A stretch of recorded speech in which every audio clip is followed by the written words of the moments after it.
उरणमध्ये 90 वर्षीय वृद्धेचा संशयास्पद मृत्यू मागचं रहस्य आता उलगडलंय. परत घेते. उरणमध्ये 90 वर्षीय वृद्धेच्या संशयास्पद मृत्यू मागचं रहस्य उलगडलंय. मोठे भोम या ठिकाणी हिराबाई जोशी यांच्या खून प्रकरणी पोलिसांनी त्यांच्या जावयाला अटक केली आहे. जमिनीच्या आलेल्या पैशावरनं झालेल्या वादातनं लहान जावई सुरेश पाटील यांना लाकडी पट्टी आणि वरवंट्यानं मारहाण केली अशी कबुली त्यानं पोलिसांना दिली. कुठलेही ठोस पुरावे नसताना सुद्धा तांत्रिक माहिती आणि चौकशीच्या आधारे उरण पोलिसांनी खुनाच्या गुन्ह्याची कबुली केली आहे, उकल केली आहे. आरोपीला 29 नोव्हेंबरपर्यंत पोलीस कोठडी देण्यात आली आहे आणि उरण पोलिसांनी नागरिकांना पैशांसाठी नाती विसरू नका असा संदेशही दिला आहे. या घटनेचा आढावा घेतला आहे विरेश मोरखडकर यांनी.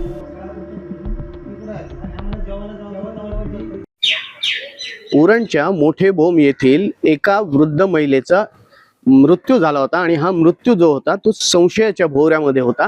त्यामुळे पोलीस जो काय या संशयित मृत्यूचा तपास घेत होते आणि या तपासाअंती या महिलेचा खून झाल्याचं निष्पन्न झालं आहे. ही महिला जी आहे ही महिला 90 वर्षीय महिला होती आणि तिचा खून तिच्याच जावयाने केल्याचं हे गूढ जे आहे हे उकल झालेली आहे. या खुनाची उकल झाली आहे आणि तशी हा जो आरोपी आहे सुरेश म्हात्रे या महिलेचा जो जावई आहे यांनी खुनाची कबुली देखील दिली आहे.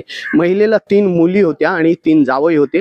तर महिलेचा मुलगा होता तो मयत होता. महिलेला तिच्या जमिनीच्या विक्रीतून आलेले पैसे होते, ह्या पैशांचं वाटप केलं होतं आणि या वाटपातून हा जो जावई आहे या जावयाला अधिक पैसे हवे होते आणि या पैशाच्या वादातून हा खून करण्यात आल्याची त्यांनी कबुली दिली आहे. आणि ह्या संपूर्ण खुनाचा जो तपास आहे हा उरण पोलीस ठाण्याच्या माध्यमातून करण्यात आला आणि कोणताही पुरावा किंवा कोणताही धागादोरा हाती नसताना पोलिसांनी ही जी खुनाची उकल आहे ही केलेली आहे आणि त्यामुळे हा खून आहे आणि खून झाल्याचं सिद्ध झालेलं आहे.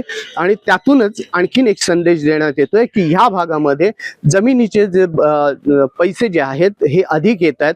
जमिनीला भाव जास्ती असल्यामुळे हे पैसे अधिक येत आहेत आणि त्याच्यातून अशा घटना घडण्याचे प्रकार होत आहेत.